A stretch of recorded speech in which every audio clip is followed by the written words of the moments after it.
This is Kal Kat, the Kal Katster, and it is the 20th of September. Skipped over last week, I have seen a movie, Ad Astra, to the stars. Uh, yeah, so, yeah, sort of. Yeah, it's getting fairly good reviews. It's a thinking man's sci-fi movie, Interstellar, sort of crossed with Moon, sort of crossed with Ghosts of Mars, but the good parts, sort of crossed with a little bit of Solaris, not really, a little bit of 2001. Well, the classic 2001 Space Odyssey. I suppose it's probably you're probably going to get very few people actually going to see this. This review will contain some spoilers, just plot wise, because it's Brad Pitt. He was in The Martian. It's not a sequel to The Martian. It's set in the near future. He's an astronaut, son of a famous space astronaut, and he basically goes on a mission to find his father, who's in orbit out by Neptune. It's the mission. It's supposed to be a secret mission. This is because somehow the Lima project, a space telescope project thing out there in space, has malfunctioned and is shooting antimatter blasts toward the Earth somehow. So all of a lot of the science concerning it's a lot like gravity. All the science concerning like gravity. They do a good job with the weightlessness and stuff, and then they throw a curveball right in the beginning with an impossible, weird scenario thing in the beginning. And they're trying to be completely serious for the whole movie, so it's weird that they did this and threw off the beginning. But yeah, if you have a common trope with sci-fi movies that they think, in order to up the stakes in a movie, Earth is threatened by by these EMPs from space, antimatter EMPs or whatever. How would that work? I get that antimatter destroys matter, but you can't have more mass from no mass. You can't have more mass from small amounts of mass. It's the same thing with perpetual motion engines, not real. Same thing there. You can't have something from absolutely nothing, or something from very little. If you have a pen cap full of explosive, it's not going to suddenly threaten a moon, because it's same goofy thing in Star Wars. With a Death Star that's the size of a small moon, it couldn't really blow up a planet. Wouldn't have enough energy to do that. But in Star Wars, you can get away with something like that. This case is like, these flares are threatening the Earth, and they have to send this guy in secret out to find his father. They've lost contact with the ship 20-some years ago, and they haven't gone out there since, which is weird. They call the group Spacecom because they couldn't call it Planetcom, for obvious reasons. Or has Clark already thought of it? Clark already thought of it.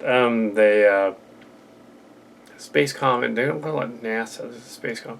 The beginning scene opens with the flare happening during EMP happening during he's doing an ascent out to fix something on the space antenna, which is a ground-based, huge antenna going up into orbit, low orbit, that they built. Which is interesting, but they would, how does that work? Is it on a tether, like one of those space elevators? It looks cool, but it would be 20 miles long, and he does like a jump through the atmosphere, so they can show that, kind of like Star Trek a little bit, the Abrams one. So then he's called to the secret mission. They go to the moon with a secret mission. Although, why is it a secret if it's 20 years old? They go to the mission, and another thing with the antimatter thing, if you have some antimatter, it's going to destroy as much matter as the antimatter is there. So if you have a teaspoon of antimatter, it will destroy a teaspoon of matter. Explode into a big poof. So if they had a reactor that was maybe the size of a capsule, which it kind of is in the movie, it wouldn't reach Earth. It would just explode where it is and destroy the station, and that would be it. Yeah, because there's matter around it. So yeah, their whole movie would be over because if that blast was big enough to reach Earth, then it would have devastated the station completely. There would be nothing there. But they didn't do that. They were still sending out flares and stuff. They probably should have said something other than antimatter. They probably should have made something up. Maybe an unobtainium kind of thing. Just say, oh, it's quasotic matter or something. Exotic space matter. It's temporal or something. There's no time travel in it. They didn't go there. But that would have been cool. They enter in the question of are we alone in the universe, very much like Solaris. Very much like that kind of thing. Although in Solaris they do find out they're not alone. So in the Russian version and the American version both, there is a creature that's a mind out there that's doing stuff. In the Russian one, it's a thinking creature nebula thing, nebula planet, and in the American one it's a nebula. In the Russian one, it's a planet. This planet is alive, kind of thing. It's like sending his thoughts and amplifying them. And this one, I thought that was going on too, but apparently it wasn't really. He was just kind of going nuts. Was just like how, but he kept getting the psych report and stuff. He goes to the moon. He gets to the moon, and then there's like this battle with the critters. There's a battle on the moon. There's people apparently gone to the moon, and there's some funny quirks in there. There's a Starbucks and a Subway on the moon in the southern base, and then there's a drive on the moon, and just in the background product placement. They go out on the moon with this older dude who was the dude from the Hunger Games, the old guy, Dreyfus. Yeah, I think it was. And apparently the father guy is Tommy Lee Jones, but it's odd that he gets second billing because he's not in it that much. It's odd because Dreyfus is in it more than he is. He's the father guy. He's out in space. There was also an odd scene near the end, spoiler, where there's something about passing the computer data to the sun, and they threw it in there after the other events happened. I won't give away everything. And it's like, why not throw it in there before they left the station? Put it in there like a little bit earlier, like, okay, he got the data, or at the very end when he gets back to the ship. Because I've got to say it was confusing because he wasn't either here or there yet, so they had but the way they put it in there, it made it look like he was a ghost, and I don't think they intended him to be a ghost, because that would have been stupid. He's not a ghost, and they did not have alien guards showing up at the end, although I thought that would be a cooler ending. Like he lands that did not happen. There were no alien guards. That'd be kind of cool. It'd be like, oh, it's just there's space guard. Like he didn't land on Earth. It was an alien planet. It was like the Planet of the Apes Tim Burton ending. No, they didn't do that. Thank goodness. Probably trying to avoid that. So it was fine. It was good. So they go on to Mars, and after the moon battle, they get chased on the moon by rebels, pirates. Pirates.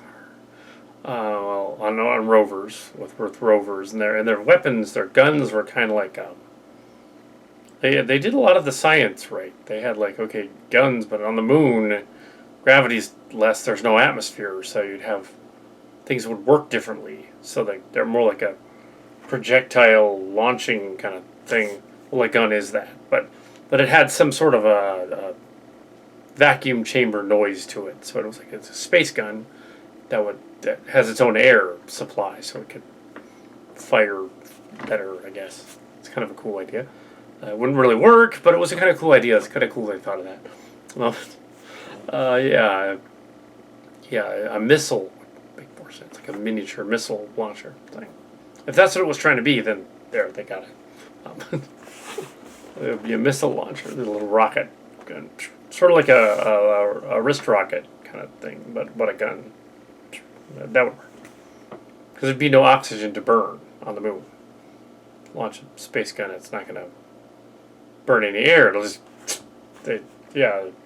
flame will go out, so it wouldn't work. It had to have its own propellant. Yeah. So,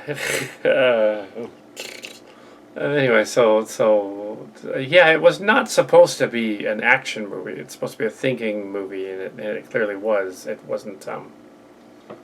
They go on to Mars, where they discover that the mission is actually sabotaged by the father guy, and so the other things are going on. Although it's spoilers in this review, just because I was one of, this is opening day and during the day, and I was one of 5 people in the audience. Yeah, I don't think anybody's going to go see this movie. But yeah, it's a good movie. I won't give away everything. There are some minor plot spoilers. So we have our protagonist Brad Pitt going out in space to Mars. Plot spoiler thing, and he's got to go from Mars to Neptune. I won't give away how all that happens. You'll have to see it. They tried desperately to have the science. The ships look cool. The capsules look cool. Looks like it's about 50 years from now. I was thinking the whole time during the movie, though, that why couldn't that stuff have been in place in the 80s and 90s, and we could have had a moon base? Why couldn't we have stayed on the moon in the 60s, built a base, and then we'd have all that stuff now, and then it would be like, my science fiction stories would be like, we'd have a moon base and a Mars base by now, easily. We don't, but yeah. And one of the current lunar astronaut ladies is apparently in trouble, so she didn't go into the moon yet, though. So they'll get somebody else. But yeah, they're going to build a moon base on the South Pole, and they've named it after the Andy Weir book for some reason, or he named it after his book after the base that was going to be built. It's probably more likely. And then because the South Pole has water, although it's a different kind of water than here. It's ice, basically, ice 3 or whatever. But yeah, that flare thing just doesn't make any sense. Antimatter would destroy itself and the base that they were going, or the satellite they were going to. It's a satellite in orbit of Neptune they're heading toward. All that looks really cool. They tried really hard to make at one point he uses the thing for a shield to pass through Neptune's rings. Although the way they showed the ring system, none of the particles would have hit him, but that's okay. But yeah, it's very thin ring system, not like Saturn. They made it look a little more like Saturn than it was. Well, they had to make it look, dramatic. Oh, we've arrived at the ring. It would be like, oh, we've arrived at the asteroid belt. Oh, we can just fly right through it. It's not like Star Wars where they're everywhere. They're scattered miles apart. Spaceships can go either around them or above them. They mess that up in science fiction stories, and this is kind of a science fiction, hard science fiction, I would say. Except for that one part in the beginning with the antimatter bolts. Hard science fiction. So that means science fiction that's trying to be sciencey. They don't have any silly Iron Man ending like in The Martian where he uses his hand pack and the space bomb. Oh, that was again another movie where they had the premise of the whole premise of the beginning of the movie of The Martian was that the air on Mars caused a dust storm that caused an antenna to be lodged in his stomach, and the air's not that thick on Mars. Well, in this one, they implied that humans have been there at least 100 years or so, and that kind of throws it off. So their air is a little stronger. They actually established that in the movie. They're like oh yeah, the pressure and stuff. There was this underground base, and we have this thing going on. They said somewhere in the dialogue that that the air was different, that they were messing with it. So in this movie, they actually fixed that. They're like, oh yeah, it's air supply is being thickened by terraforming. They threw that in there, even though it kind of isn't the case. But but why would there be pirates out there? Space is vast. They have all the land they want. Yeah. Anyway, that's the trouble with like aliens coming from other planets to come to Earth.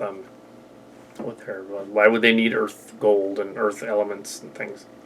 Got that in their own system. Yeah. So they're trying to find aliens in the movie, and ambiguous. I won't give that away. There should be aliens at the end. Yeah, no.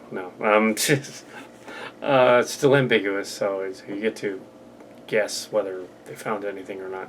I'm wondering if there was anything cut out of this movie toward the end where they did something like that. Maybe the test audience didn't like it.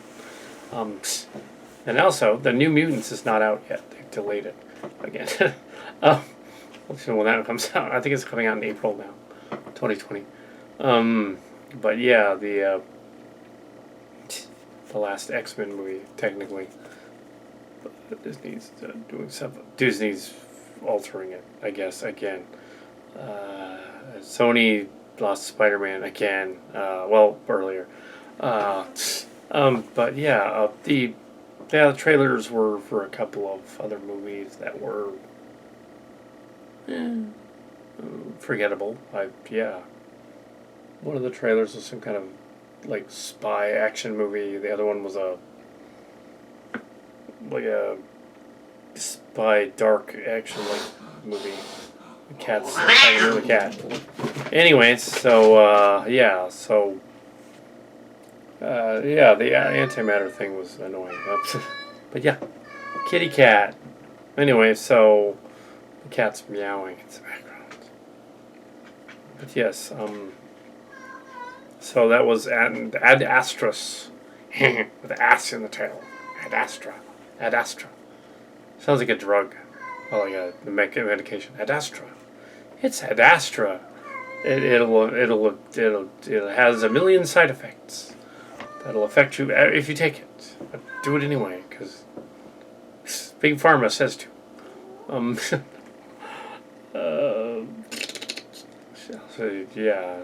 stabilizers. In the movie, there's mood stabilizers, and he puts it away. Maybe the whole thing is a dream. No, it's not a dream. No, they didn't do that. That would have been really annoying. They didn't do that. But yeah, the idea that things in space somehow would directly affect planet thousands of miles across is poor writing. Of course, then you wouldn't really have a movie. Now, the way you could do that, like I said, is you could have, the blasts are meant to...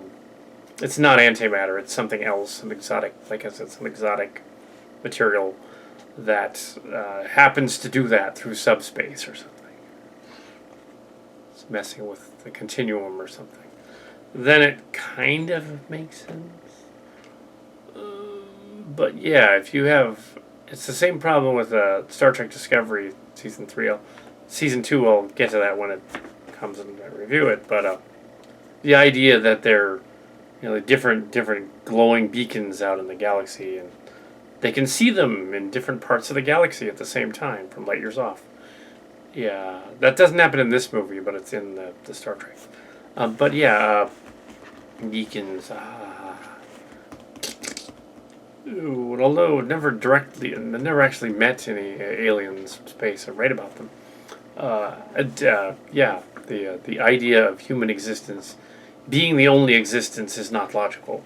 I think that there's likely that life has appeared everywhere and Fermi paradox type of thing, and that it's a paradox, and it isn't a paradox. The idea that we're alone in the galaxy is probably ridiculous. There are so many stars like the sun, even some close by, that it doesn't stand to reason that we're alone, because why would we be? It's probably more like those, and I've mentioned this before with other sci-fi reviews, It's probably that we're quarantined or off limits because we're not at the level of the aliens yet. And the other aliens around there have something like a federation, and they're all like, humanity's not ready. It's warring with its own tribes and stuff like that. They're all the same species. What's wrong with them, humanity? When they stop doing that, then we'll make contact. And if they never stop doing that, we might have to interfere. like the monolith in 2001. I think we'll find stuff out there. I think we'll find stuff in my lifetime that'll be out there. That'd be cool. And we keep seeing interstellar objects. Got a Oumuamua came by, and they named it that. It's a big, long. It looked like a bong. It was an asteroid thing. It was like a bong. Now there's a comet, new comet that's coming. Yeah, so there are interstellar objects probably all the time passing through the solar system. Some of them might be aliens, which would be cool. And I doubt they'll be malevolent, evil aliens because they're probably advanced of us. And no, we're not. I don't think we're not. And then when we do find them, it'll change everything. Also, SETI, SETI, and the other NASA people, when I go to these conventions, often ask them like how do they, and they've addressed this at later ones. This one, different signal sending techniques, because Earth radio would be incredibly primitive to them, and Earth television broadcasts, they wouldn't know what to make of that. So if they were going to let their presence be known, it would probably be like laser lights or something, or with packets of information in them. And of course Mark's cards, and I often speculate, it'll be like it won't be like Contact with Jodie Foster so much, which was based on Carl Sagan, and they send back the message from the Berlin games. It won't be that. It'll be spam, because that's the most common thing that occurs on Earth. So they'll send spam, but it'll be from Alpha Centauri or something, and they'll be like sending it back to us with coded alien messages in it. But it'll be like weird stuff. Like, be like, oh, wait a minute, this didn't come from Earth. This came from Alpha Centauri or Epsilon Indi or something, and it came back to us, and it's like a packet of information. It says, oh, this is what we look like, and this is what we are, and stuff. We have emissary robots got to visit you and stuff. Something like that. Yeah, so, and then and they'll be smarter than us. So they'll be like Neil deGrasse Tyson says, where he's all like the 3% that separates us from a chimp, 3 or 4%, and them would be 3% above that. Megas, or maybe more. Maybe like, wow, they'd be really intelligent. If you uplift chimps, then it'll be like we're the Planet of the Apes. But no, but yeah, so for space alien contact, the movie tries to address alien contact. I'm not giving that away, because it's kind of a plot point of the movie. So in the comments and everything, don't say, oh, he's giving it away. Oh, either way. No, that there's no space signal spam thing in this. That would be a Kal Kat story. That would be like, they sent us their spam and porn from Star Trek. In Star Trek. Porn and Star Trek. No.